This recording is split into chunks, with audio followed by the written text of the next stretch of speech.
I'm convinced we're the most cursed team in professional sports. You guys are bad.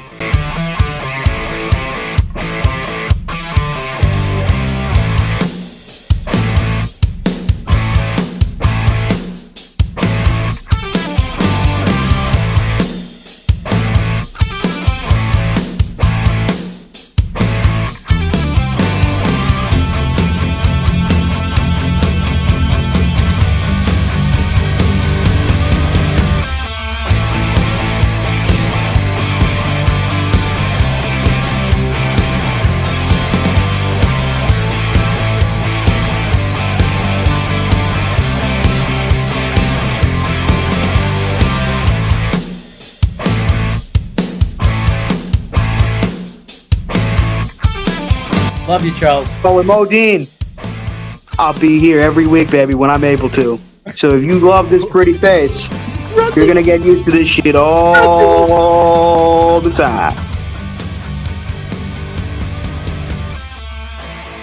You listen to me, and you listen to me good. Jets fans, I stand with my boy Greenby. The New York Jets are making the playoffs in the 26/27 season. We are going to amaze people. We're going to blow you away. Playoff team, the playoff New York Jets.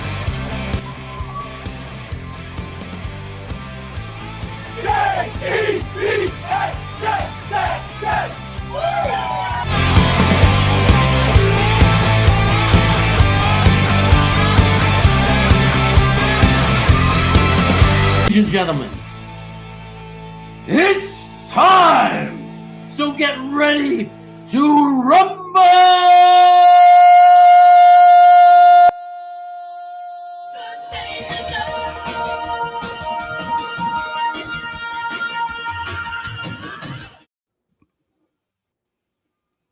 Rumble we shall. What's up, Chaos? How are you doing tonight? Is it weird that I've become numb to watching myself? Like it doesn't even like I don't even think about it. I just see me. Oh, there I am. Look at that fat freaking bald fool screaming and yelling into a microphone like anybody wants to hear what he has to say. No, it's not weird. Honestly, I don't mind it until I go like the next day and try to listen to my voice, and then I can't do it, man.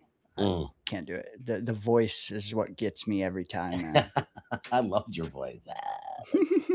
Yeah. Come visit me in Oregon. Hazel and I will cook a dinner for you. Robot in the danger zone. Danger, Will Robinson. I love that. Danger. Okay. Will Robinson. Do you remember Tron? KKKKKK. Tron, man, that's what 80s. Yeah, that's definitely 80s. Yeah. Way back when the original Tron. So we have a little something different tonight. I don't know how much these people know, probably a hell of a lot, but we're gonna act like they don't. They're already chopping it up down there. 18 of them I see. Killing it. I will get to you shortly. But tonight, Chaos, we're doing something for the first time ever. Can you tell them what? The first time we're just going to start off the show with a guest. Like we're just going to have a guest. We normally don't do that. It's normally the two of us. But this is a special week. We're opening up training camp. There's also going to be a return on Wednesday of a show. And, sometimes like a band gets back together and they have to have some warm up and they have to get kind of a feel for each other again. We got a small taste of it on Friday, and we got to get a little bit more taste before the big reunion on Wednesday. Correct, indeed. And if you didn't catch it by that, we will have Matt O'Leary on tonight. Not right off the bat. He needs probably, I think, 5 more minutes or so. So we're warming up our vocals, so to speak, before he gets in here. But first time again, like you said. Well, I mean, traditionally like 60, maybe 90-minute show most of the time. You add a guest to that, we end up not saying much, so but Matt's the perfect guy to have on first because like he's not the type that'll just hog the mic or anything, very back and like I love you guys together because you both riff and you know when to ramp up and when to hit the brake for each But, but, other. but what about the behind the scenes thing that you get to see, Dana? Like when I send you and share with you that these videos that people have no idea that I make these videos that I film that I send to O'Leary, basically since he got married, that when I go out to ranches around here in California, we go to Jackson and I'm walking in a ranch and I film it with me like yelling and screaming, the O'Leary clan will be claiming this land. And I do all this weird shit that I send to O'Leary. And I think I sent it to you just to show you this. And I'm thinking, what if people actually saw those videos that I send to O'Leary? This poor guy gets sent these videos of me screaming in a bad Irish accent about this land that I'm claiming for the O'Leary clan. Well, hey, I will say he doesn't mind it too much. He just re-upped for another season, right? So, Yeah. yeah. So that's a good sign. I said, last week I said them from the beach. I said, the O'Leary clan, their land is never far from water. They are smart because they know it's important to have a port for trades, and I'm like showing the waves. The O'Leary clan will have a division of the army dedicated to the navy and protecting these shores. 360 degrees, baby. I would imagine, if there was an O'Leary clan, what do you think it's safe to say that the odds are that they are 100% ginger, kind of like the Weasleys? Well, every once in a while, a mom's recessive gene will kick in, and they'll be like this black-haired Italian-looking, O'Leary that just doesn't fit in and kind of gets, spit on and bullied as a kid. And then those are the ones that turn out to be like the troublemakers as adults because they have a lot of anger in them and they get revenge and everything and that kind of stuff. Like they say, screw these Reubens, and they throw these corned beef sandwiches, and they replace dinner with chicken cutlet parmesan without asking anybody what they think. Yeah, and they gobble up gluten. Yeah, they gobble up gluten. It's because they're angry at their father. Oh shit! Check out this guy. He says, "Let's go." I think that's probably because I was late. No, that was me pumping up I was just trying to pump up the chat. That's all. Just trying to pump up the chat. I love it. I love it, man.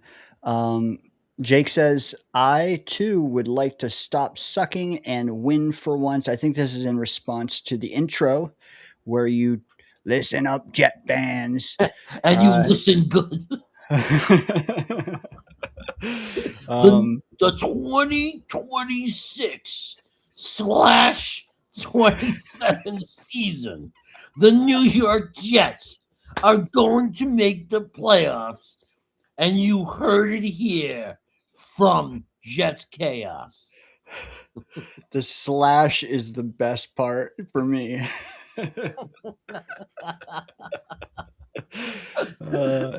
Hilarious, man. Again, guest has arrived as handsome as always. Let me give him 30 seconds to get situated. I just want to say hello to Jake and Harry in the chat, E-Boogie, Pagan Artie, anyone you see Chaos too at the bottom. Let me know.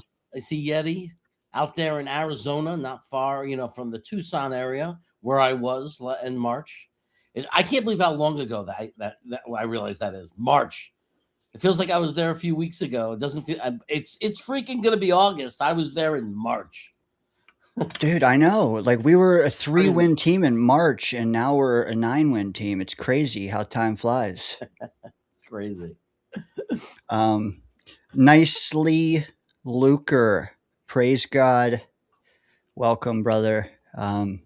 Sunday and all. Good to see you. Making time for the Danger Zone. Tony Alexio, JT. Let's see who else we got. All right, the man of the night we have. That's what we got, right? Oh, Mhm. what do you want me? Are you hinting I should give him some kind of intro or something? You know what? Do I need? Let me get drumsticks. We can kind of.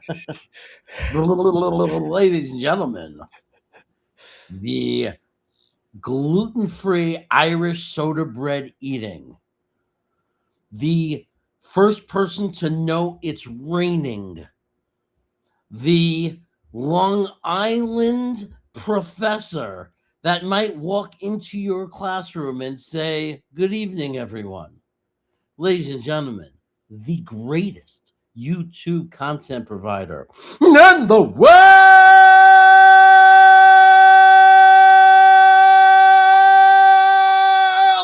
Matt O'Leary. Fellas, what an intro. Oh my God. I love it. What's up, guys? What's going on? Thank you. I worked on that all night. That was great.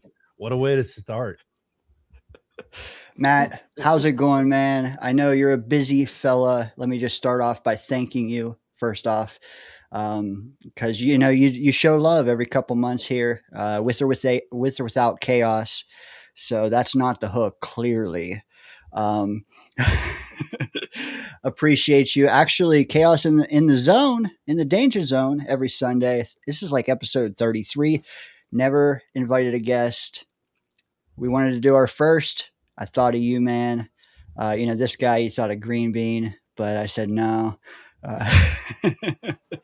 Now, actually, maybe I should have. I feel bad. Hopefully, he doesn't hate me now. But yeah, you came to mind first, Matt, and I appreciate you showing up.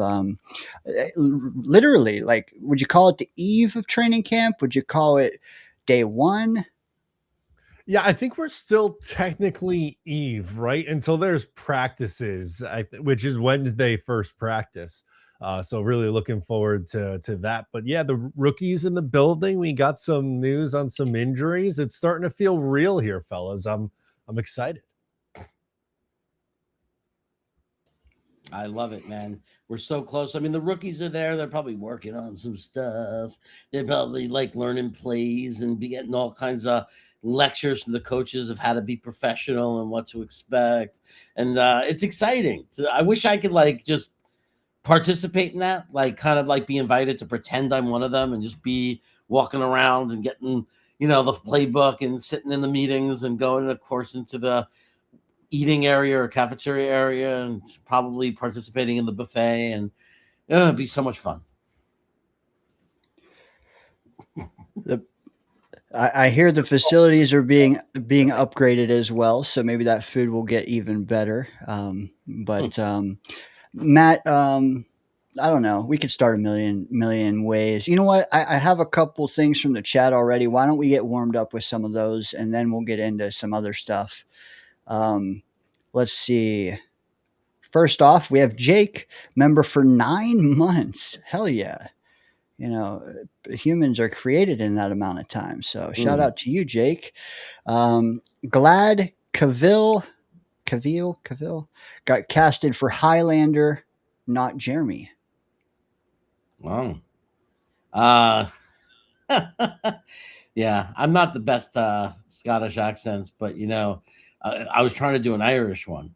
Oh, laddie, an Irish accent.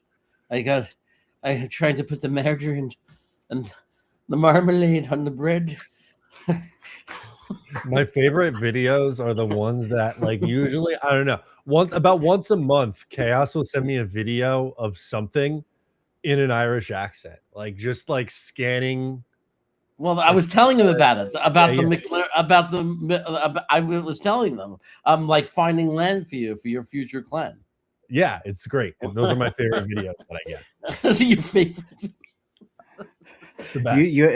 In fact, you just confirmed his story about that right before you arrived, and I think we were all sure he was not telling the truth, and then you just confirmed it. These videos exist.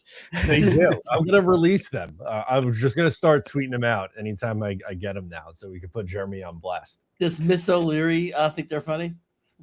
She does. She's all in. She was telling, even on your bit for the Bailey sacks, the shot of Bailey's. Oh, she loved that. I know. Yeah, she is all in on that. So I always tell Taylor the latest Jeremy bits that he has. Don't tell her that when I talk about Bailey's Irish Cream and I'm going to be doing shots of it, I'm going to be drinking the Kirkland brand Irish Cream. Like tastes just like Bailey's because it's half the price. That tracks. Hey, look, it tastes just about the same. It's like, what is it? I think the Kirkland vodka is made in the same distillery as like Tito's, I'm pretty sure, which is obviously the American one tastes right at that level, and in all honesty, and the French one that's like $5 more, whatever, it tastes exactly like Grey Goose. Yeah, so doing something right. I got no shame in that. Yeah. Got another one here from eBoogie, $5. Hell yeah, eBoogie, my man. Actually, one of our newest member of the fantasy league. So appreciate you, eBoogie. He says, "Who is your favorite player in the NFL you wish the Jets can possibly get by trade or sign? Example, mine is Creed Humphrey." Do any players come to mind, either of you guys? I mean, he's nailing that for me. I mean, if he was available, I would love Creed Humphrey. Yeah, give me Creed Humphrey all day long. That was a fan favorite of ours in that draft season. I remember talking a lot of Creed Humphrey. It's hard for me not to go immediately to quarterback and just pick like whoever your favorite young quarterback in the league is and just put them on this roster. And that really feels like a cop-out answer. But until the Jets have their guy, it's hard for me to come up with any other one, right? And you could, whoever, even if you want to go Mahomes, Allen, Lamar, not that they're that young anymore, but you know what I mean. Is it too soon to say Jermaine? Yeah, too soon. Too soon. Yeah.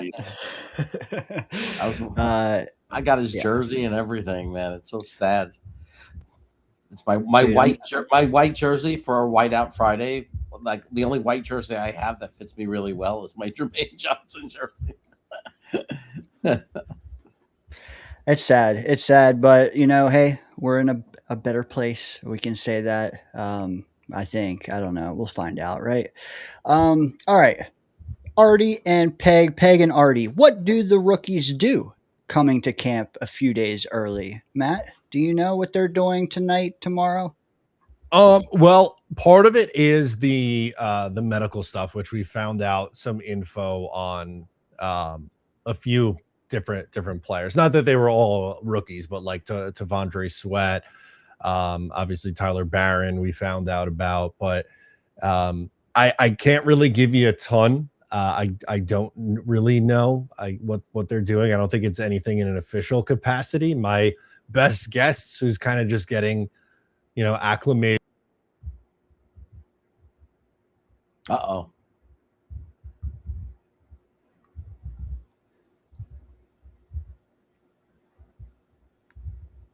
Did he get the green bean Starlink?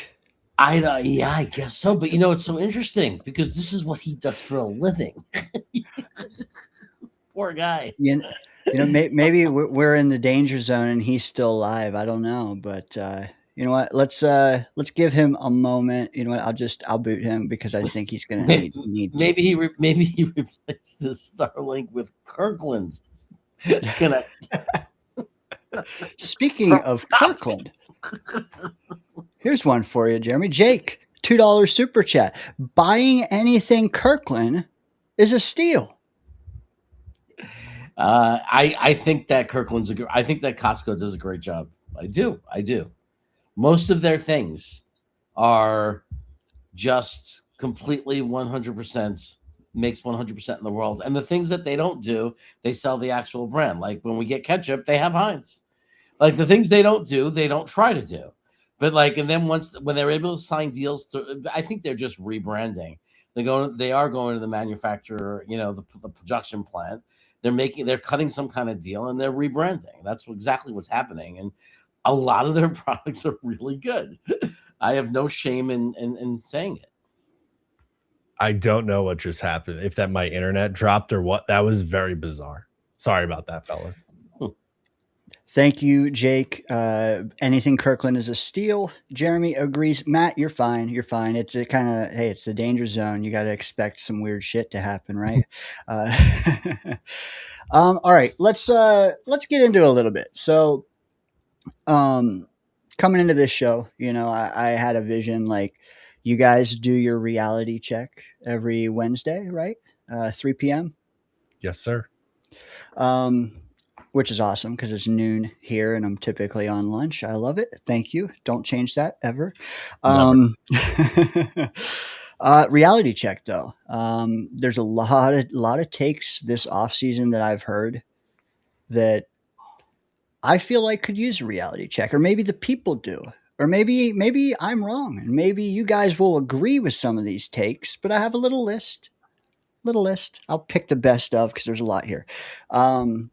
What I'd like to do, though, is pitch one of these takes that I think I or maybe all of us have heard this offseason.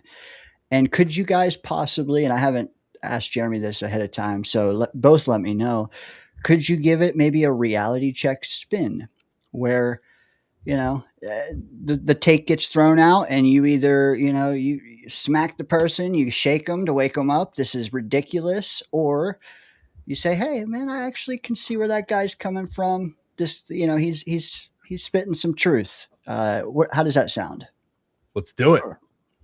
Yeah. Love it. I'm going to do this. Now I feel, wait. Now all is right in the world. All right.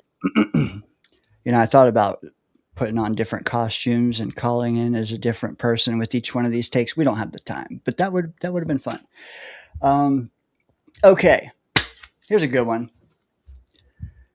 Without a doubt, the Jets are on track to start the season 2-0. They're not just going to beat the Titans. That's easy. Look at it on paper. Way better than that Titans team. They have our throwaway coach. Then they're going to go to Green Bay without Micah Parsons. They're going to knock them dead too. Thoughts? Ooh, okay, I'll start this one. Can they get to 2-0? I think there's a world where it happens. Sure. I agree. I think the Jets are a better roster than the Titans are, and I understand that it's a road game and the Titans are going to be favored in that game, but that's one that I think the Jets should win if we're to believe that they are taking a step forward and are a better football team than what they were a year ago. I think to me, Green Bay would still feel like a pretty big upset, even though it's a home opener. And yes, no Micah Parsons, maybe no Josh Jacobs either, potentially, which would be really big for them in this game. But I just look at where Green Bay has been for so long. They are just like a perennial playoff contender. They're a team that pretty much no matter what the situation is, you could pencil them in for 10 wins. And the Jets, they haven't proven that anything to me yet. I think they got to prove it first. And if they go out and win in week one, I know we'll be in the parking lot. Me and Jeremy will be talking about with hundreds of people in the lot how they're going to win this game and get to 2-0. And like I said, is there a chance they can do that? Yes, but I don't think I can go in that confident when this team hasn't proven anything yet to me. Jeremy, what do you think? Do the people spouting that deserve some empathy from you, or do they need a good shaking? I think they need a reality check. Look, can we? Absolutely 100% can.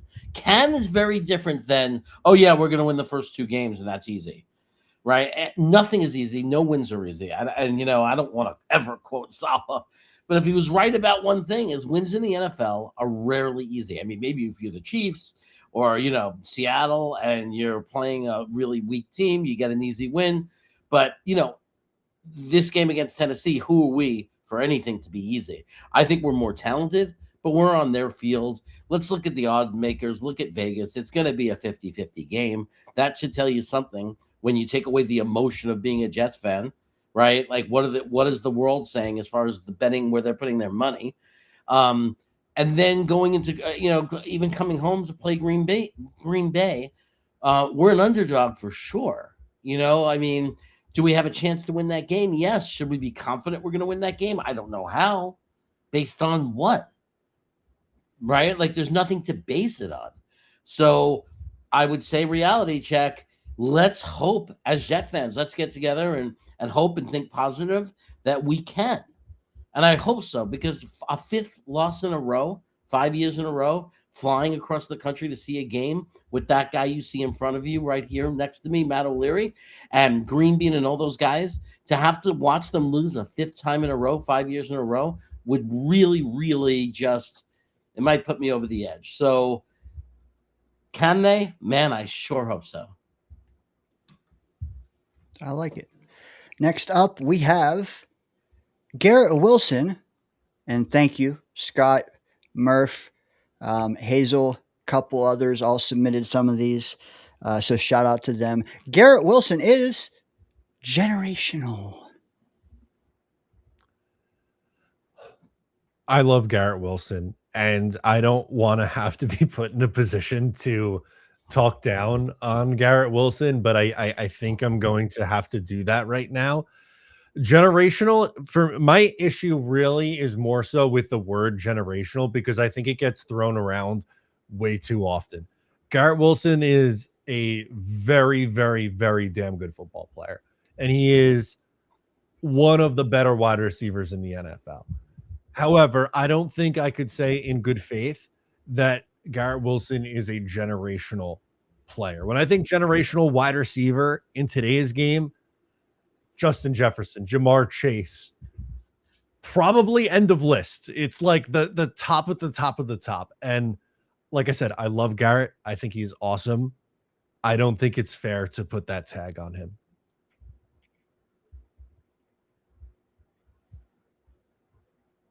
He's muted, but I will assume he's asking me to talk.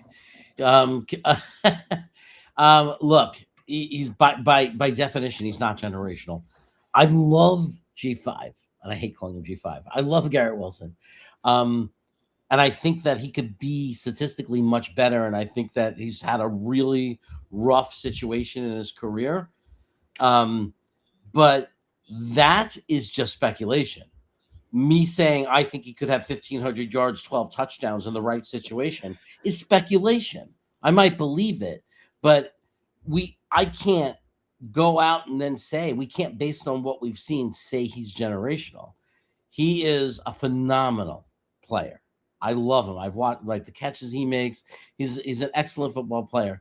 Is there hope that he could finish his career really strong and do some really special things? Yes. I do. I believe that. I believe that he has a lot of time left. He's still young, and I see that in him, that he could be really great. And I think he is one of maybe the best since Toon and Wesley Walker, and Wayne Corbett. You go Al Toon, Wesley Walker, Al Toon, Wayne Corbett, the guy from the 60s that I'm forgetting his name at the moment. Maynard, right? You got Maynard, then you go Wesley Walker, then you go Al Toon, then you go Wayne Corbett. When you talk about career, I'm not talking about like Keyshawn Johnson, who left, or the guys we picked up like Decker and Marshall. I love Lavernius Calls, but I would say, Garrett Wilson belongs, as far as Jet history, and with Al Toon, Wesley Walker, Corbett. Like, I think he's on that path. And he's a phenomenal player and a true WR1, and I love him, and I'm glad we have him, but I can't call him generational. No, not when your career high 7 touchdowns, right? Like the guys Matt mentioned, double. I mean, routinely double. But I mean, Chaos, you're right. He could possibly make the Ring of Honor and still not change your answer. Not generational. It's just good for us, Okay. The next offensive mad scientist coming up the ranks is a Jet, Seth Ryan.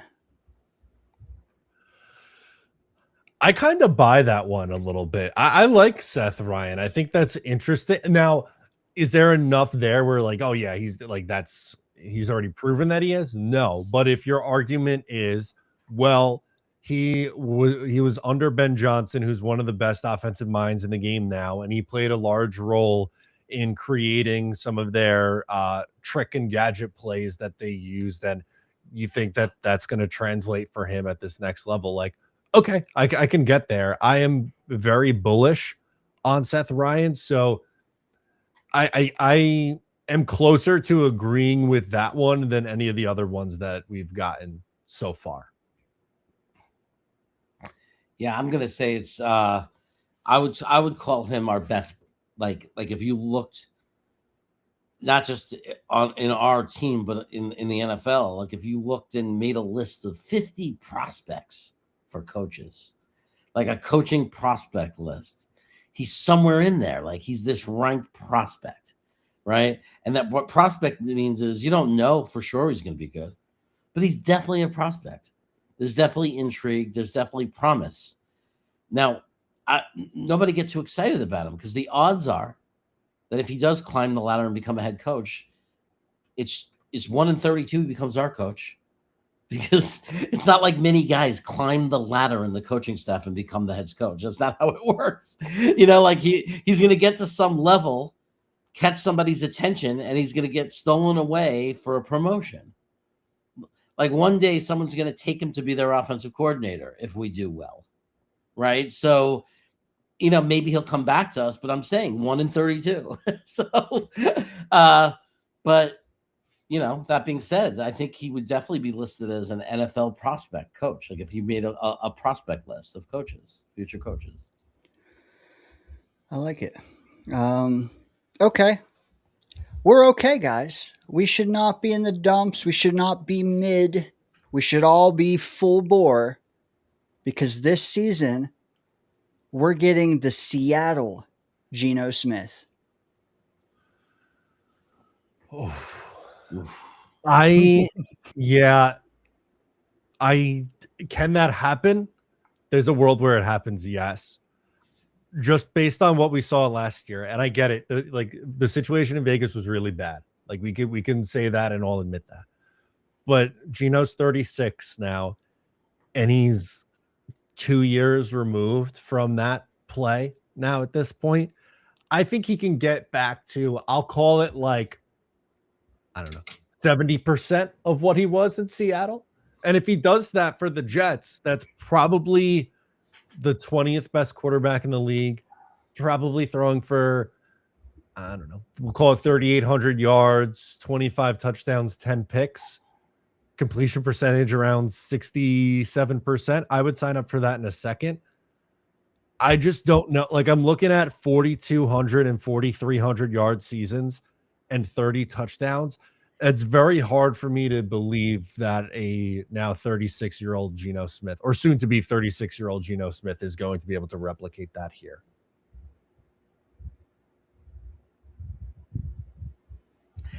Chaos. If I was going to give out numbers, and maybe I will, maybe I'll end up doing this and I'll put it out in the future. If I was going to predict Geno's numbers, and this is an optimistic prediction, I want to say this would be high end, like me being optimistic and hopeful.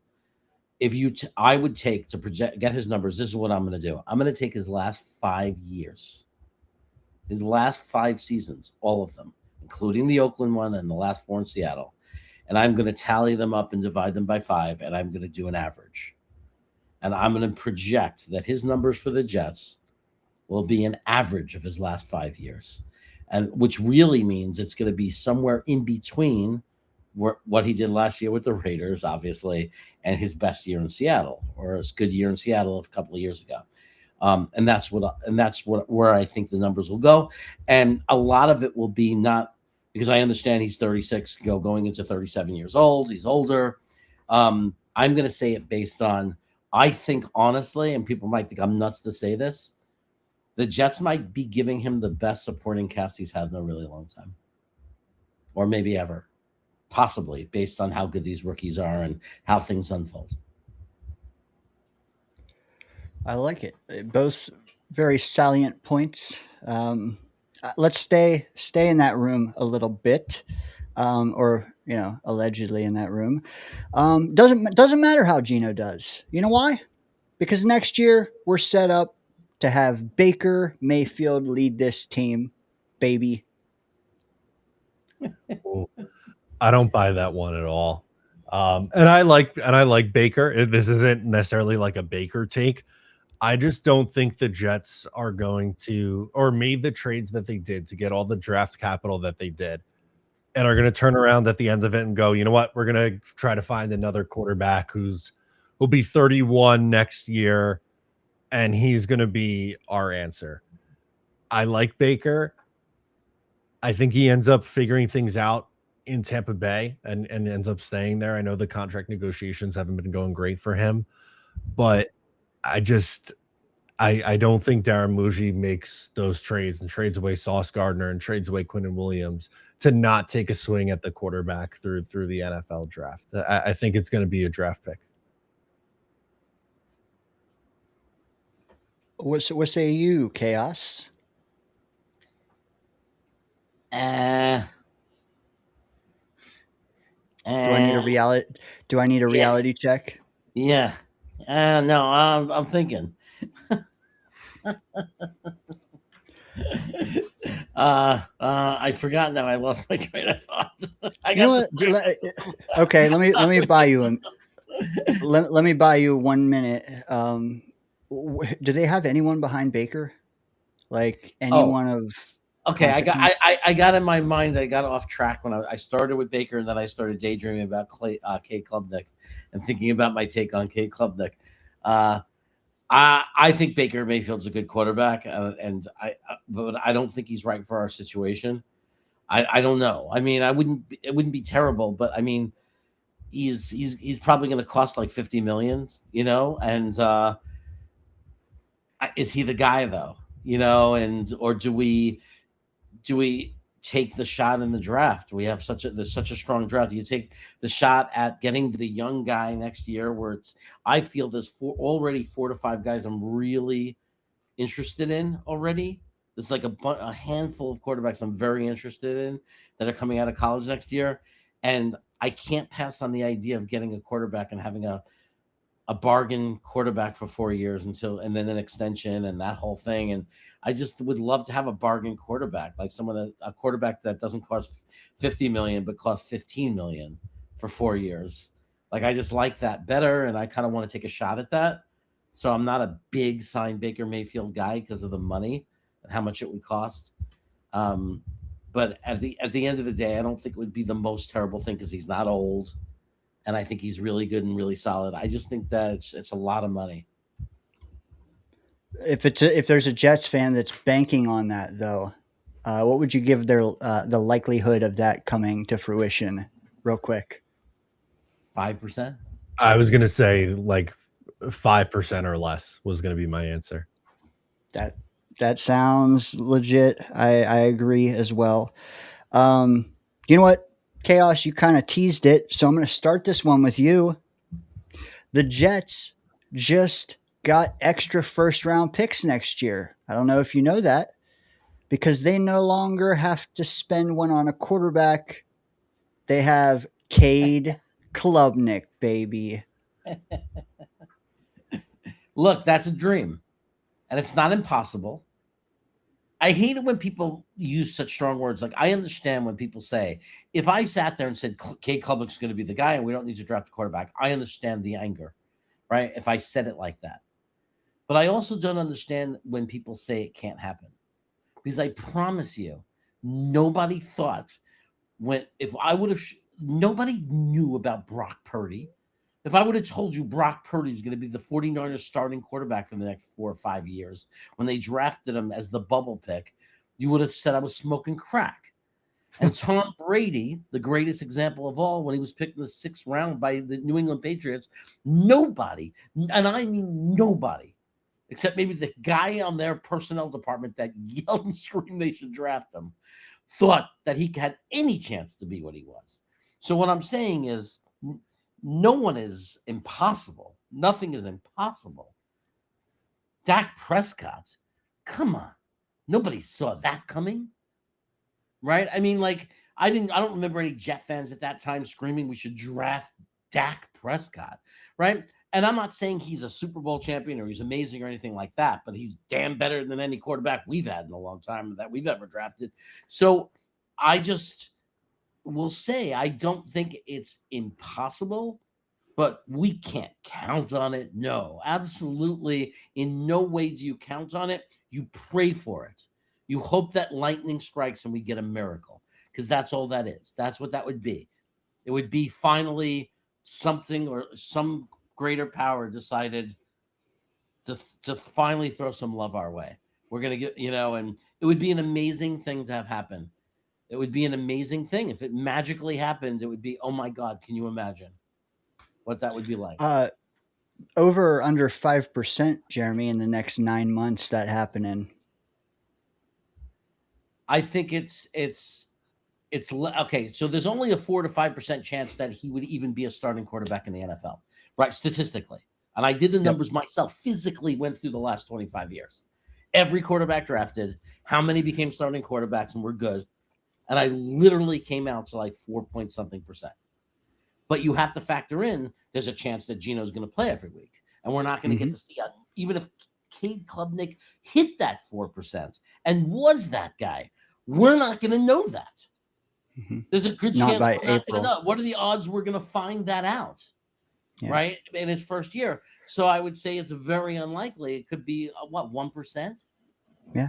So more likely Baker is the quarterback next year than Club, it sounds like. Matt, what say you? I don't like how you spun it that way. That you're not wrong, right, with the math that we're using, because like Jeremy, I have also done videos and done exercises where I went through and looked at quarterbacks not taken in the first round and the chances of them being your guy. I can't in good faith come up here and say that there's no shot that he is. What I can say is it's very unlikely. It's a long shot that he is.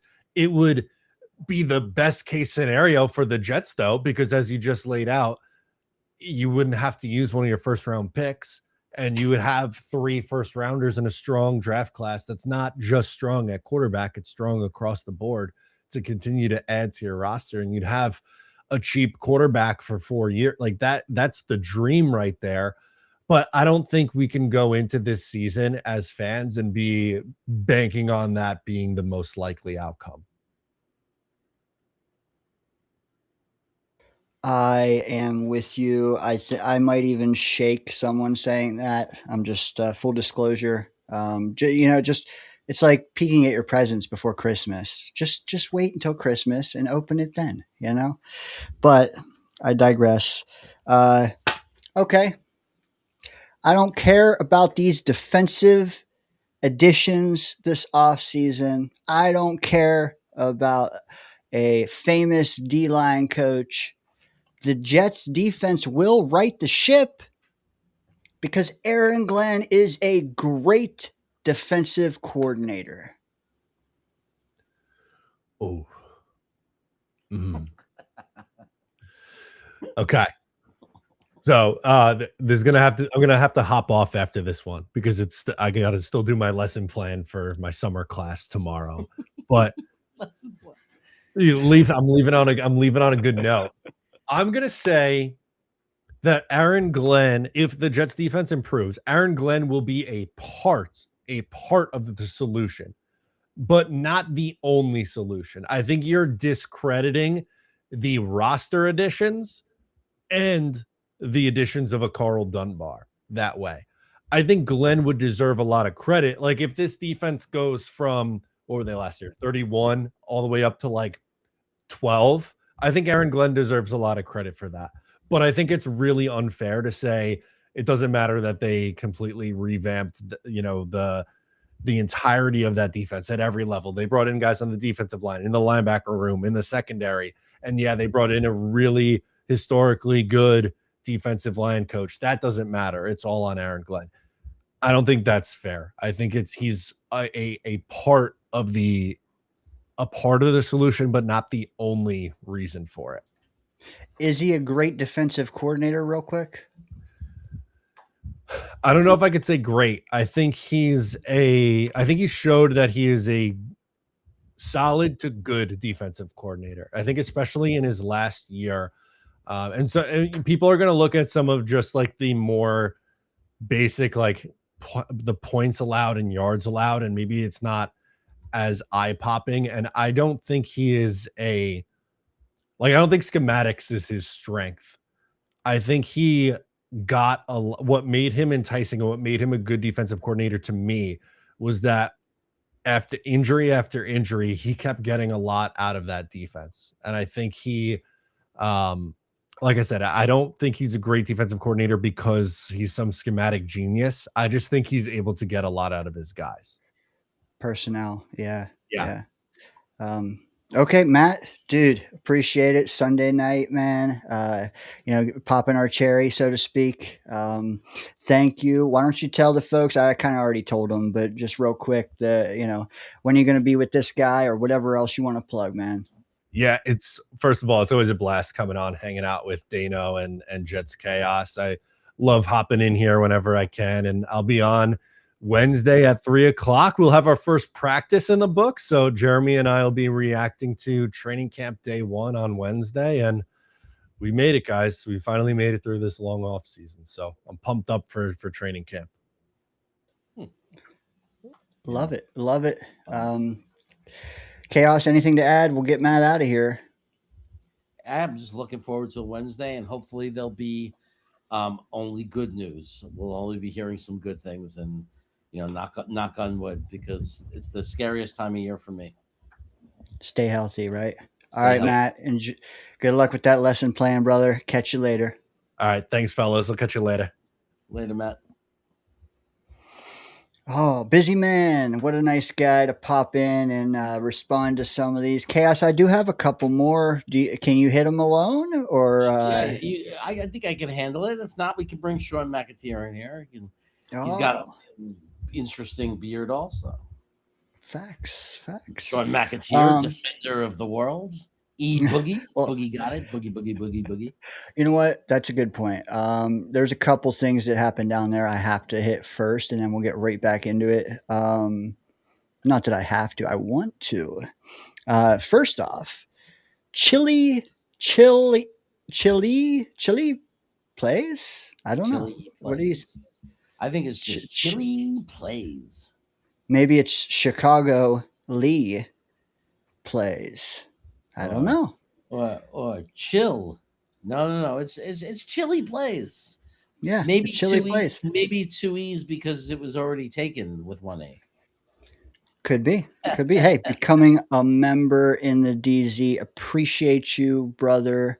I don't know if you have an answer for this one. I think Matt, might have. I don't know, but I'm going to throw it out there anyway, because membership milestone chat from eBoogie, 8 months. Can't quite make a human in that amount of time, eBoogie, but you can try.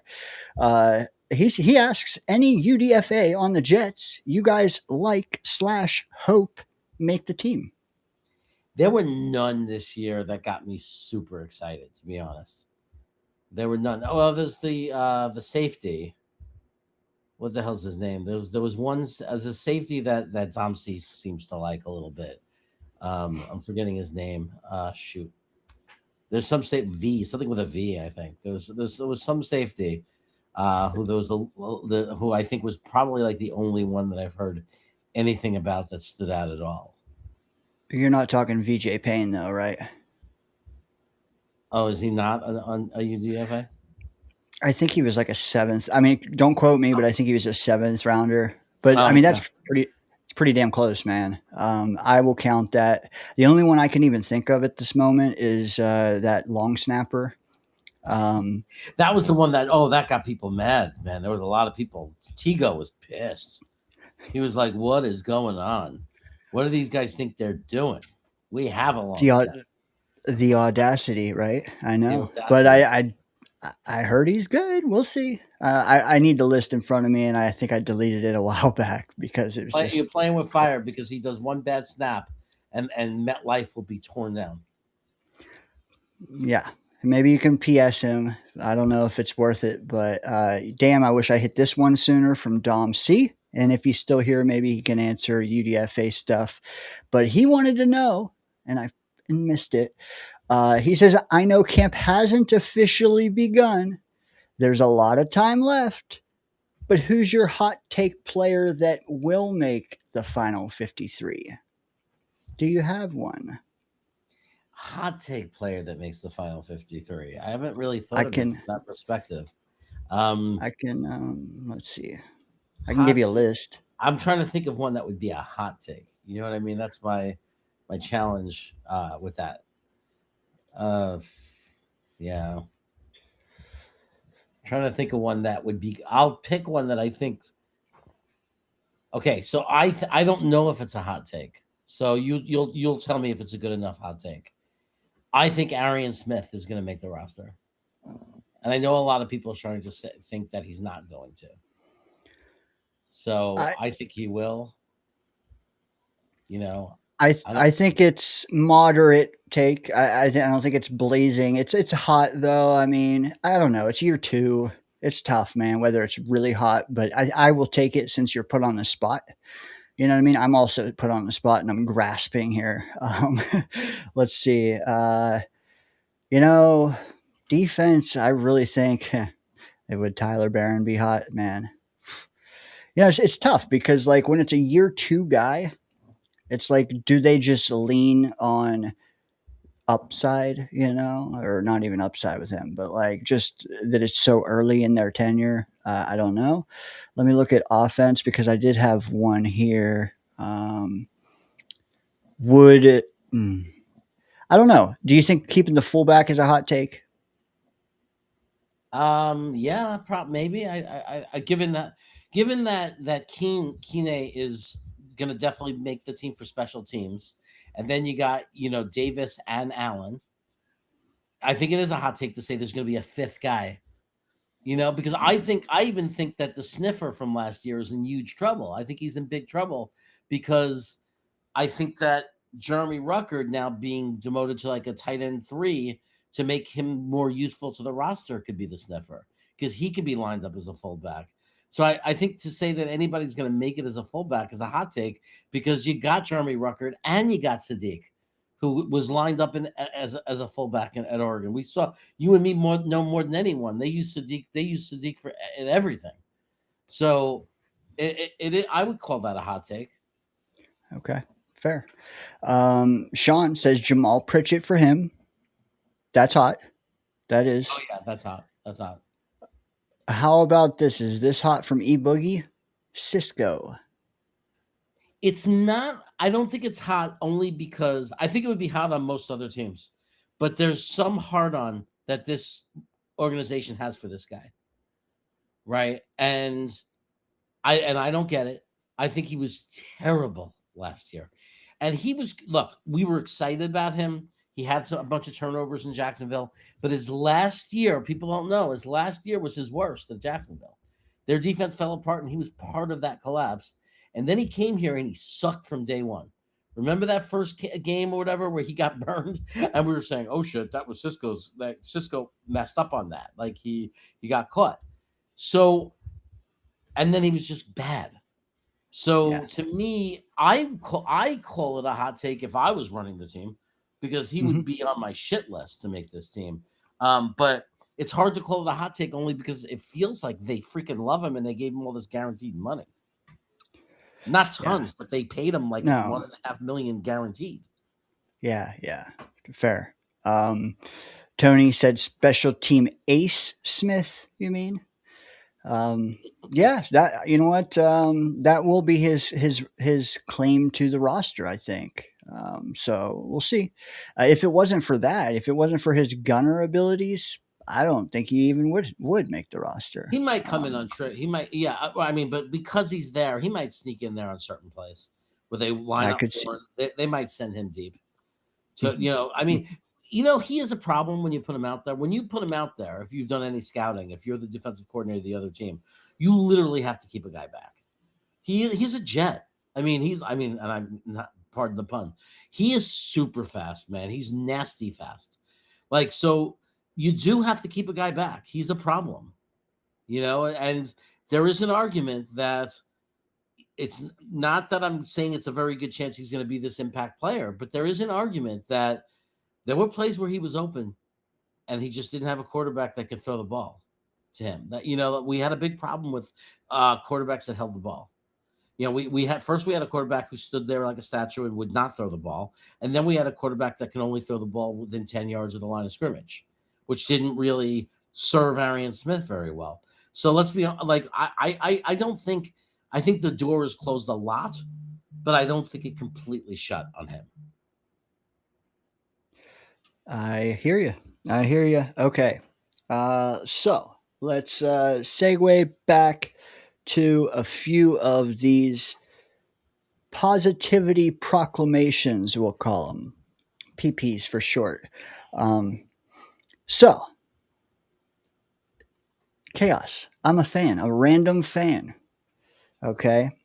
If you need to shake some sense into me, gloves off, man. Punch me in the face, shake me, whatever you got to do. Uh-huh. Here is one. Okay. The Jets are complete at wide receiver. AD Mitchell is going to blow the doors off of the league this year. We are set between him and Garrett and Omar. Okay, so I'm going to shake reality of saying we could be much better than people are giving us credit for. But it's also a big question mark, right?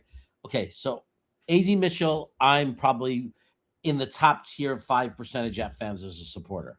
And I've had been from the beginning because I loved him coming out of college as a prospect. Loved. And I've defended him the most, as much as anyone. Passionately defended that he didn't get a chance with the Colts. That he and I know it didn't look good. It's not a good look that he didn't, they didn't feel like we have to get this guy in the field kind of thing. But he came to the Jets and he had a terrible first game that he started, right? And he had these drops. And our fan base, once you have some drops, it's so hard to pry that bad first impression away from our fan base. But if you look at his performance after that, in the few games before we went to Brady Cook, an undrafted free agent quarterback, that nobody wanted, right? Who couldn't do anything. If you look at him, if you look at AD Mitchell, when there was any competency in our quarterback room after that first game, he actually started to do okay. And the film, if you watch the film, he's open. He creates space. He's a good route runner. He gets open, and he doesn't have a history of drop problems. He really doesn't. Right? He just had that bad game with us, but I'm not saying he's one of the elite in not having drops, but he's not. It never was a real serious issue with him. So there's a chance that AD Mitchell could be a very good football player. Omar Cooper, I like him. I think he could be a possession receiver. It reminds me of a guy from the 80s that Miami had that used to kill us. His name was Nat Moore. He was like a third down, get the first down machine. Okay, I think Cooper could be that. I think even better than that more. I think he could be a guy that just gets us the first down. Clutch touchdowns inside the red zone. I really like him, but he's a rookie. So I can't sit there and say that we're set in any way. And then when you look at beyond those three, so you have Garrett Wilson's your only solid guy. Everybody else has questions because Omar's a rookie. AD Mitchell I love, but he hasn't proved it. He has to do it on the field. Right. And then who's that after him? Arian Smith. I'm saying, like, I hope, but he's just a deep threat.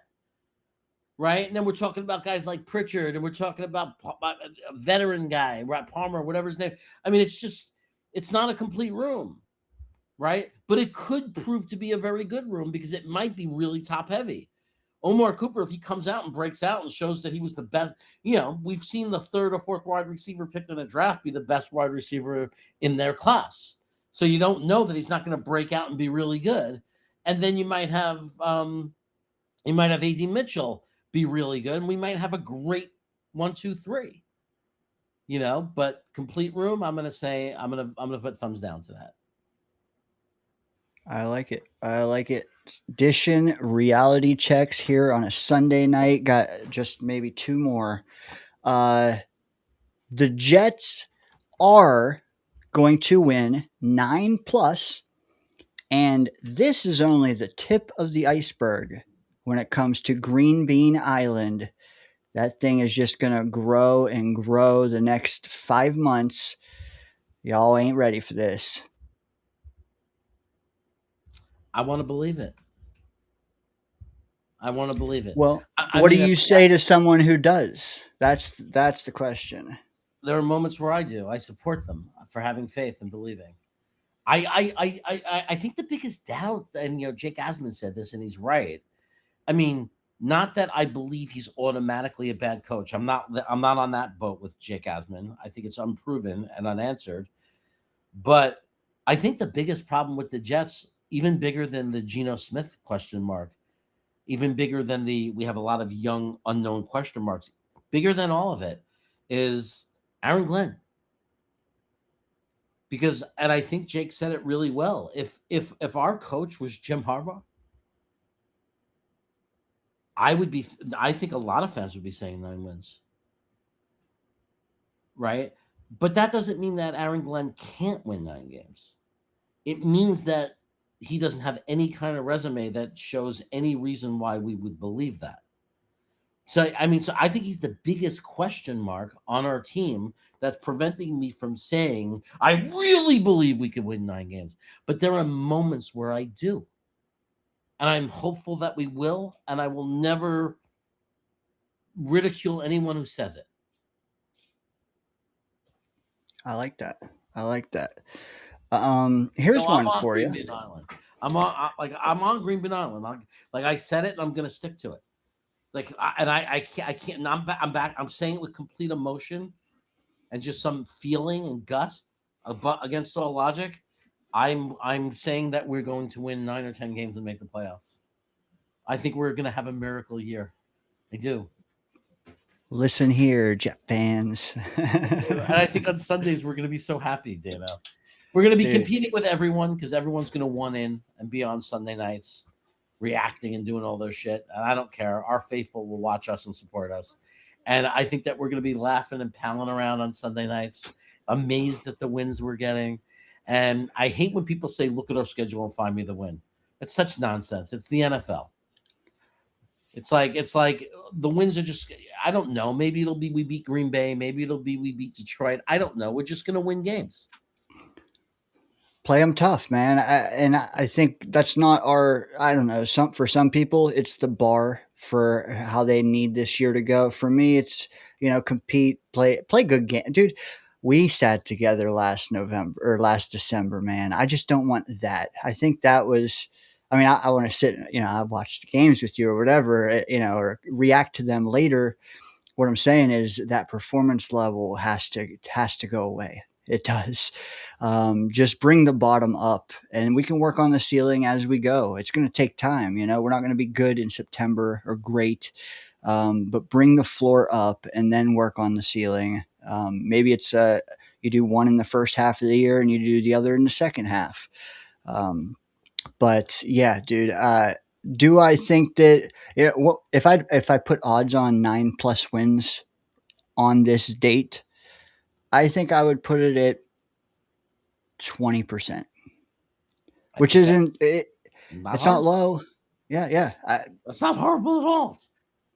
And there's little steps along the way that, that's 2 more percent. Oh, that's 3 more. That's 5. Oh, Geno's looking great. He's gelling. That's 8%. It can build, but right now it can also delete too. But right now, 20 is about where I'm at. So I've packed the sunblock, but I have not. I think that's generous. I do. Fair. There's just so much on this team that's lumps of clay, and you have no idea what you're getting out of them. There's a lot of upside, though, amongst those lumps of clay. So much excitement, so much upside, so much unknown. I think you and coaching staff. I think you and me, as much as any Jeff fan, though, we have a little bit of inside. I think. I really think when you watch every week and you're a fan of them, and they're your most local team that's on national TV, we watch Sadiq, man. We know. That's the final one. The Jets will make the playoffs because any given Sunday, they have the best player on the field, a matchup nightmare, Kenyon Sadiq. The best hope we have, what I would love in taking a second if you told me he was going to have like a parallel season, identical or incredibly similar to Loveland last year that had for the Bears. I would take that deal in a second, because I think the way Loveland ended that season for the Bears in those last few games showed that he's going to be a force to be reckoned with in the upcoming years. The Bears have themselves a weapon. That guy, once they started finally wised up and started to use him, is a nightmare. And do you know what I love about Sadiq? He's a nightmare. A nightmare. Not in the same way like Bowers is a nightmare. Bowers was a nightmare because of just this speed and athleticism combined with the size, right?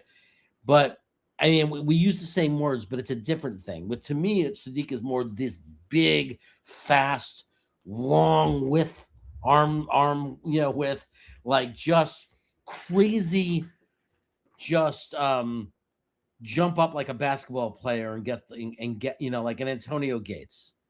That's my player comp for him if he's a star. I mean, my dream comp. Because you never predict someone's going to be Antonio Gates, but or what Gonzalez. Vernon Davis, maybe. Fine. Yeah, I hear that a lot. Yeah, just a guy who can outrun fast, but also in a tangle, jump up and just pull the football down. In a pile, just pull up the football, but also just you're gonna have him running across the field, and just make an extended catch, and just knock someone over and barrel down for 30 yards, down the sideline. That like stuff like that. We watched it. I mean, the guy is a freak. Who are you gonna cut? Only the best coverage linebackers have a chance, right? Only the best, maybe one or two safeties, but for the most part, who do you put on him?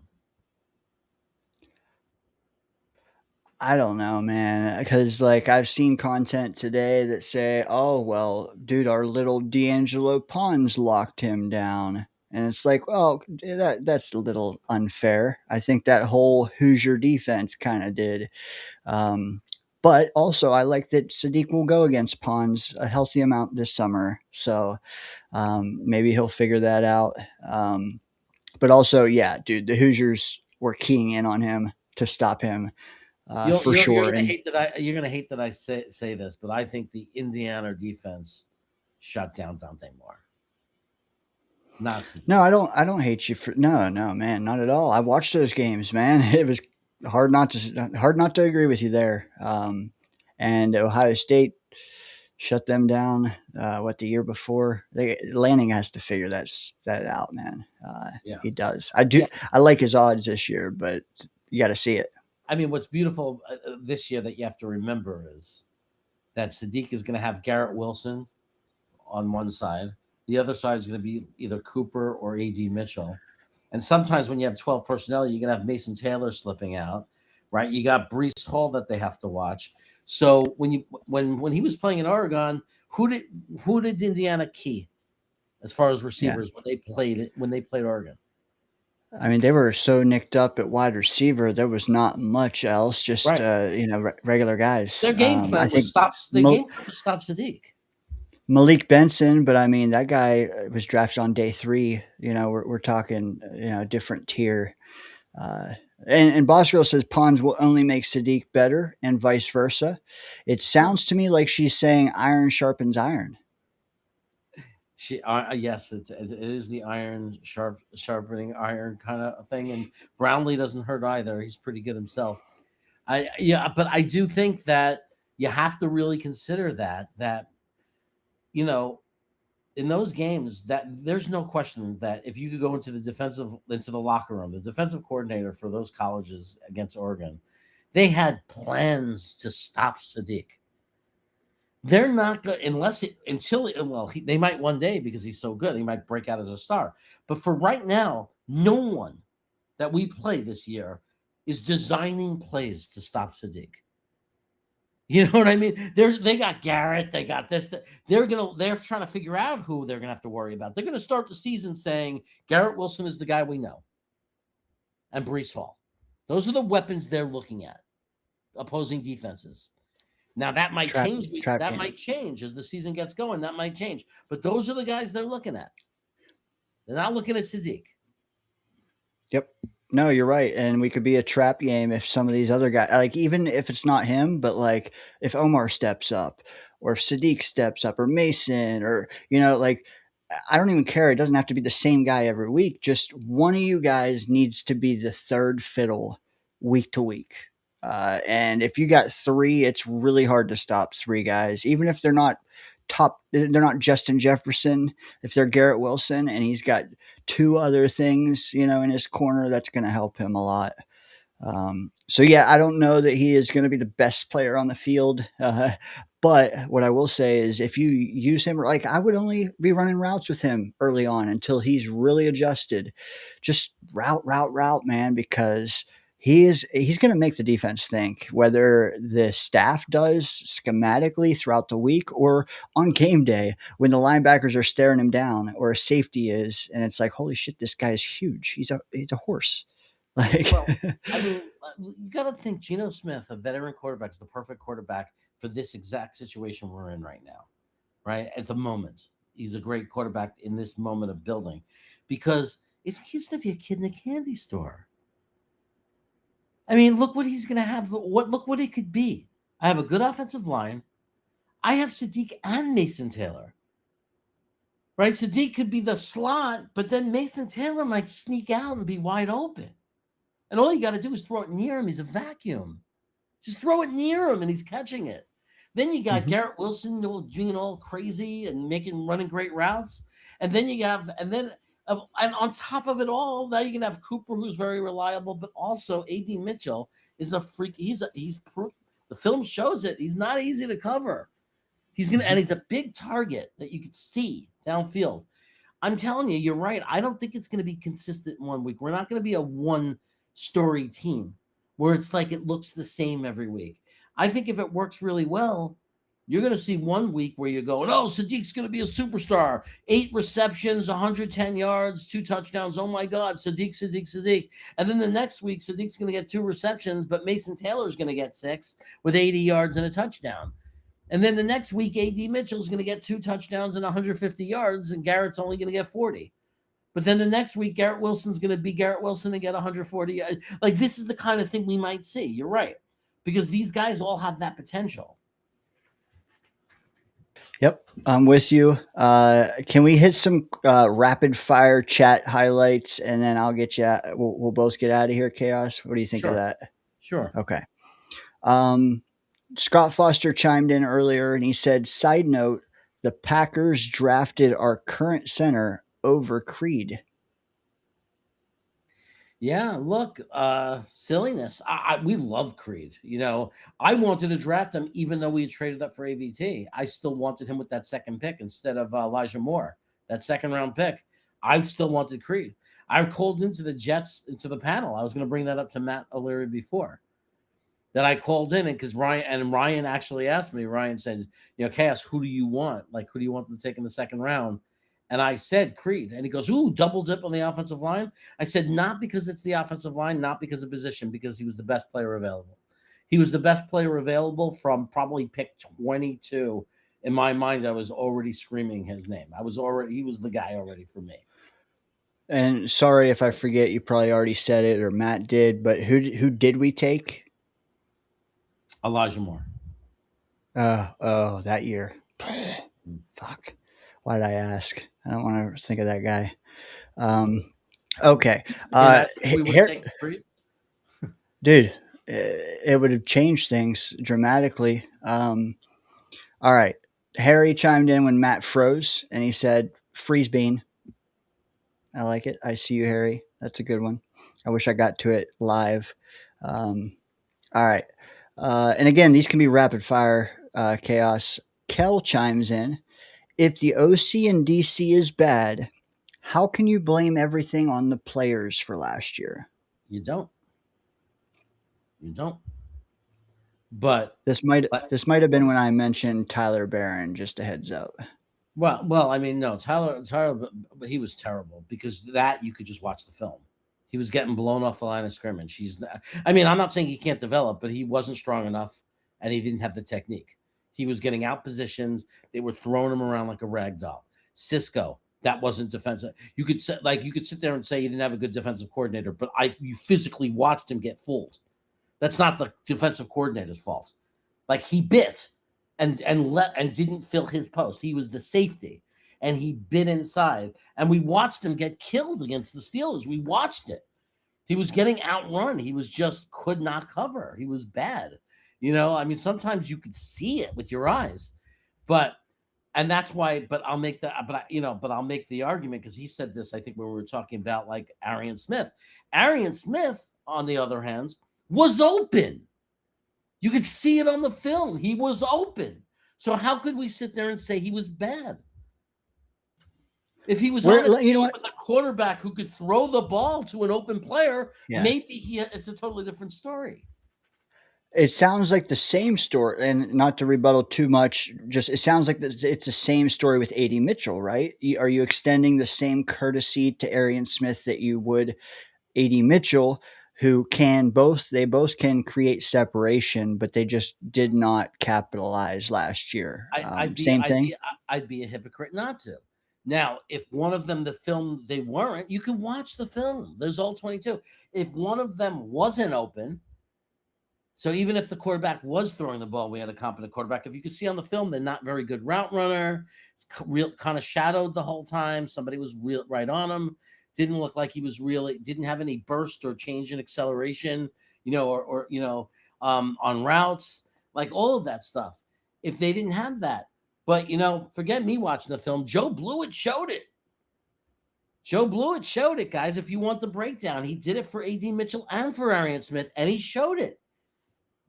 He wasn't saying these guys are superstars, but he was showing that they're competent players. They were getting open. They were doing their job. The football never came to them. That's step one, right? Beating the corner. And it sounds like they both can at times. It felt like it was enough that it could be something, that they could be like real, but they just didn't get the chance. Now, all players are going to get open and not always get the football, but we saw what happened. The level of incompetence on our quarterback play cannot be overstated. I am with you, even if my mouse sometimes takes a minute to get to the unmute. But yeah, I mean, we don't even need these guys to be godlike. We just need them to stretch the safeties. Do that, and we are cool. Let's keep it moving. Boss Girl, would anyone be a little sad, if our wide receiver core were top 3 in the NFL? Because then we may not draft Jeremiah Smith if we can. Would that be bittersweet for you, Jeremy? I don't know that we wouldn't. I don't know that for a fact because Mooj he might be. There are certain guys who you can't, you just don't. If we were in a position to take them because we didn't need a quarterback or we already got our quarterback because we had 2 top picks or whatever it was, if we were in a position to take them, even if we were really good at wide receiver, I don't know that we wouldn't take them. I don't know. I've seen teams do it. The Bengals did it. They stacked. I've seen teams do it. I've seen teams stack because it's the best player available, and it still makes you a better football team because now you have Jeremiah Smith, Garrett Wilson, and then you have Cooper and A.D. Mitchell coming in when you do 3 wide, like all kinds of crazy, like it just becomes this crazy package. It just becomes this crazy thing. I'm not saying they will. I'm not saying they would. I'm not saying I would because it depends who else is on the board. But what if there's clearly no one at that level on the board? I don't think that's going to be the case because next year's draft is going to be a powerhouse draft. So I think there's going to be a couple of players on the board that you can argue if we're set at wide receiver, we should take one of those other players. Like I think that argument will be, of course, there, especially edge, because edge is the true position that you could never have enough of. You can always take another edge if they're special. Always. It's the one that I don't care how good you are at that position. You could always take another edge. especially if they're, if you believe that they're going to be 15 to 20 sacks or whatever, like that kind of guy, you don't even think about it. I don't care who you have, you take them. Chubb for Club says the same thing. There is no universe you pass on Jeremiah Smith unless it's a top tier quarterback. I like the wording on that. No universe. Good verbiage for the danger zone. I will say, Chubb for Club, good to have you. But top 3 in the NFL, I don't even know what that would look like. As far as wide receiver cores, like how good these guys have to play. But what I will say, just a minor footnote, AD Mitchell is here for $1.5 million this year. Next year, 2027, 1.80 guaranteed. So we have time for that to sort out. Why not get his successor? Let's go ham on the wide receiver room. Do you know why they wouldn't be top 3? And I'm not trying to be a negative Nilly. Why? They're not going to be top 3 because with everything we're talking about, these weapons, it's still Frank Reich. It's still an offensive line that's better at run blocking. And this is going to be a team that tries to define itself as a running team. We're not going to be airing it out. And I don't know that Geno Smith is the quarterback that could make a receiving corps number 3 in the NFL. So even if talent-wise we are, I don't think we would know it, and I don't think it would show up in the numbers. I agree. I mean, unless they get Klubnik in there, then all bets are off. All right, moving right along. Robert C. chiming in.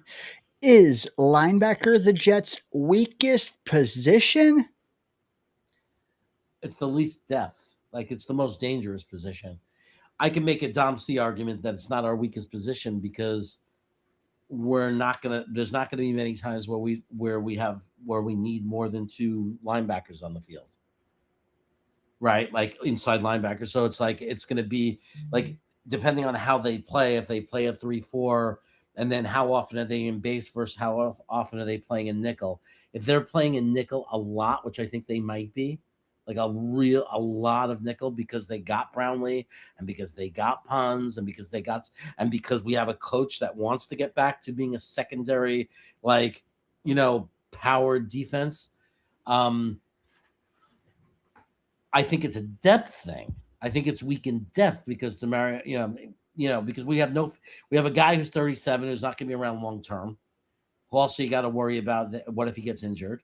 And we have Sherwood, who's got to prove himself that he can bounce back. He wasn't as terrible as people are saying. Again, we're embellishing how bad he was. He wasn't that bad. He just wasn't a good number 1 linebacker. He could be a fine number 2 linebacker next to Demario Davis. So if they stayed healthy, my answer is no, it's not the weakest position. But we have no depth at that position. We have no depth. So if Demario Davis gets hurt, it's our weakest position. So maybe it's the weakest. Would you say it's the weakest room? Yeah, I could say it's the weakest room. I mean, again, you could always argue the safety room. Even with Fitzpatrick, I could still argue that's the weakest room. Any room where you have Cisco, we're talking about Cisco being on the roster, and we're talking about a guy who was a rookie last year, and we're hoping he gets better. And because he had some flashes, but was also very bad at times. When these are the guys you're talking about, and you're excited about a guy that came from the Giants because he started games, not that he was that good. That's a pretty weak room in itself as well. I got you. I got 2 more good ones if you have time for 2, Jeremy. I know your phone's buzzing. If you need, I'm good. If you need to go, you're all right. I don't mind though. I'm just saying there are some goodies here. I always like the opportunity to speak about Breece Hall, but I'm going to let you. Billy chimes in. He says, we need to consider Breece has a career reception percentage of over 75%, Jeremy. That puts him in the same tier as CMC and Alvin Kamara, which is elite level receiving back. Would you agree? If they utilize him right. I mean, look, me and O'Leary bitch about it all the time. 2 years ago, they had Brees Hall run to the outside, and they had him run a go route, and he burned the linebacker, and it was an easy touchdown. And they went back to it one more time, once, ever. And when it didn't work that time, it was over forever. Why? Dink and dunk after that. So I say we don't know. I say there's a chance that we have totally neglected and totally have ignored an incredible opportunity. Because every time when you line up Brees Hall, when he just runs out to the boundary, they put a linebacker on him. I take that matchup all day. All day, give me that. I think they didn't do it a lot last year because they didn't have the quarterback to do it. And they needed Brees. They couldn't have the running back be out of the backfield because the guy was already waiting too long. He needed all the protection he could get. So that's why I think, but if we get some smart coaching that believes in looking for weaknesses and matchup advantages, I know that I'm coming in there. What's the point of paying Brees Hall and having him? And he has that skill and that ability. And mind you, Braylon Allen has it also. And some people argue that Davis have it. And not do it sometimes and challenge the defense to figure out what they're going to do and how they're going to cover it. Agreed. The only thing I would add, I want to give Billy a little pushback here. I would not, that first sentence I have a problem with. Okay. I don't care about career reception percentage, and I don't put him into CMC territory because of it. That has nothing to do with any of it. I do think he's skilled. I like what Chaos said, putting him in more difficult running back routes. But too often it's 3rd and 20, and we throw a 6 or 7 yard pass to him right down the middle. I don't even want to see the down the middle stuff with him. I want him outside the hashes, catching it on a run, not the comebacks right in front of the center. No. And we do that way too often. We want to break him into space. Yes. And with a head of steam, man, I could catch ones over the center for 75%. I mean, I don't know what'll happen after that. But. By the way, I keep leaving him out, and I didn't talk about him all night, but in that wide receiver room, I do like the kid that returns punts and kickoffs for us. Isaiah Williams. I think Isaiah Williams was coming along and doing some things I liked. And I think he could be one of those stories. He could be. I'm not saying he will be. He could be one of those stories of those guys that come out of nowhere and every year gets a little bit better. And then suddenly he's this good, impactful wide receiver on the team. Do you think that it's him or Pritchett, not both? That's what's going to be so hard for Pritchard, I think. Sorry, Sean. Because I don't know. I mean, I think that Pritchard will be around practice squad. Anybody gets banged up or hurt, there he goes. He's got a roster spot. But I mean, this guy, Isaiah Williams is our returner. He was like the best in the NFL last year. We're not giving that up. I agree. But it is roster gymnastics. And a lot of times it is that simple. It's like with Beck and Kene and Jelani Woods. Like, you can't give all them guys, even if you think they all deserve a spot, you can't. It's just the way the math works. Jelani Woods is practice squad. He's going to end up playing somewhere else. Yeah. Even though he's a Reich, even though he was with Reich, that's not a big resurgence. No, they're. I mean, like, we got 3 tight ends. It's untouchable unless one of our tight ends get hurt. Knock on wood, it doesn't before the season. He's practice squad. That's what he is. I'm with unless he's amazing, unless he's unreal, and I don't know it on special teams. Yeah. All right. JT has a solid one. I think it's probably going to be our last. Get us out of here on a good note. JT wants to know, do you think with our O-line and weapons, Geno can keep the turnovers down? I think we can get a 2010 or a 21-12 type of season. I think there's absolutely the most realistic, like totally grounded comments that I've read tonight with all our crazy takes that we were reacting to in reality checks. I think that this is Obviously, we have this hope that he'll have a special season because of the weapons, and it'll be a little better than normal, and he'll go 24, 25 touchdowns with 8 or 9 interceptions, would be more ideal for that. Could be playoffs if we have a great running team and the defense, is much, much better. But this is very realistic and very grounded and could be supported through data and, and stats. There's no reason to believe this couldn't be the case. I'd be a little disappointed because it's just the average, right? And as a fan, I'm hopeful it could be more. As a fan, I'm hoping we'll have some magic and he'll actually get 24, 25 touchdowns. But this is very realistic.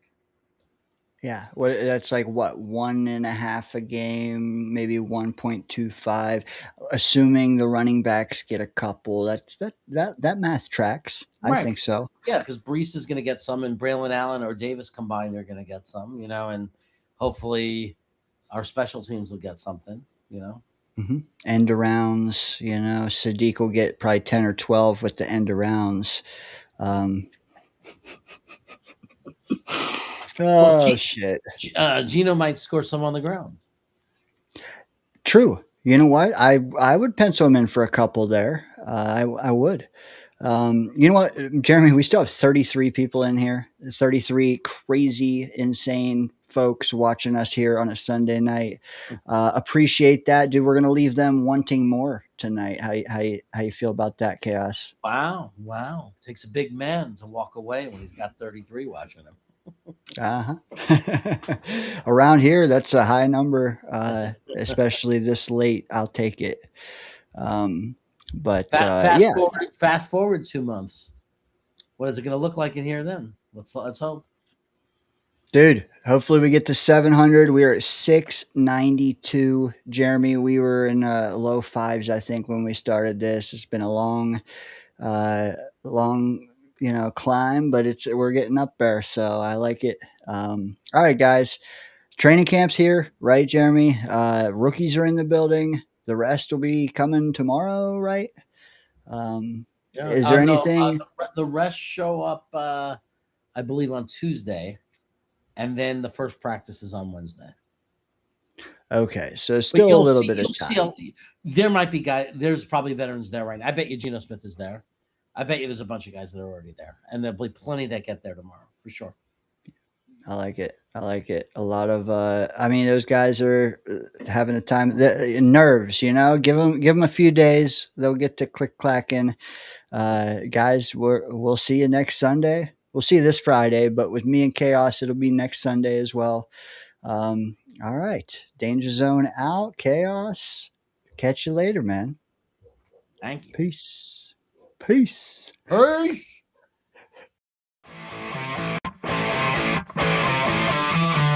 I'm convinced we're the most cursed team in professional sports. You guys are bad.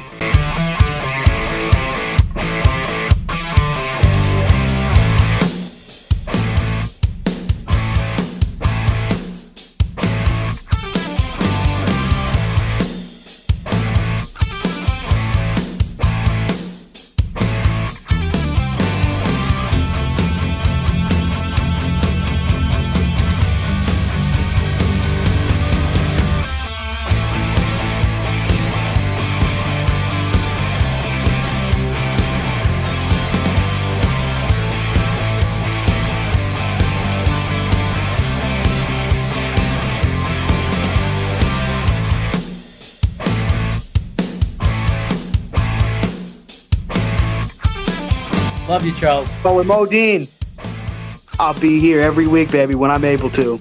So if you love this pretty face, you're going to get used to this shit all the time. You listen to me, and you listen to me good. Jets fans, I stand with my boy Greenby. The New York Jets are making the playoffs in the 26/27 season. We are going to amaze people. We're going to blow you away. Playoff team, the playoff New York Jets.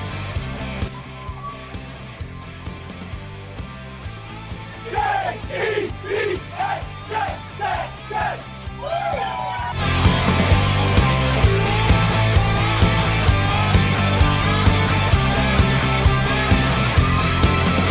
and gentlemen, it's time! So get ready to rumble!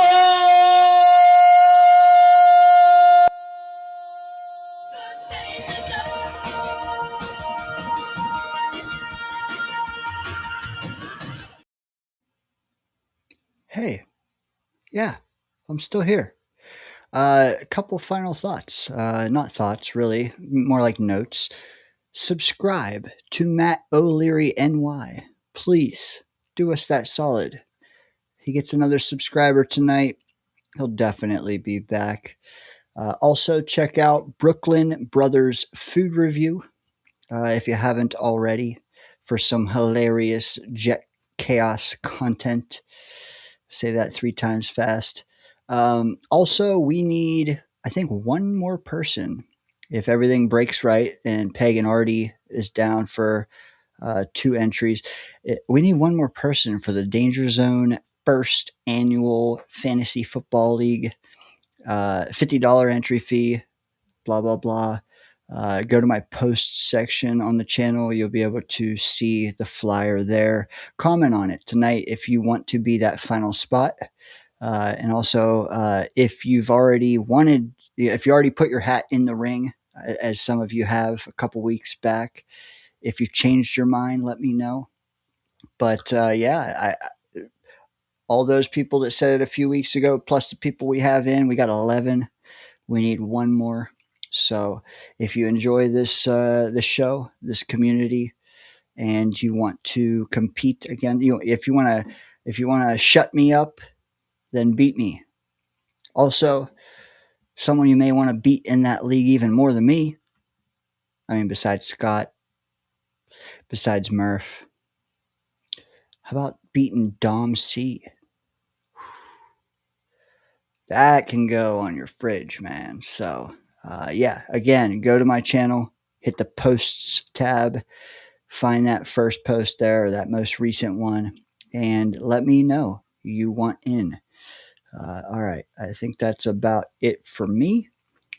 Jet football is on the horizon. Thanks for watching tonight, guys. Spike the like. I'm sure you already have. And if you're watching tomorrow, same thing applies. Check out that post. Even if someone already else wanted it, put your name down because we might have a couple people back out. You never know, man. So again, thank you. Happy Sunday. Happy work week. Danger.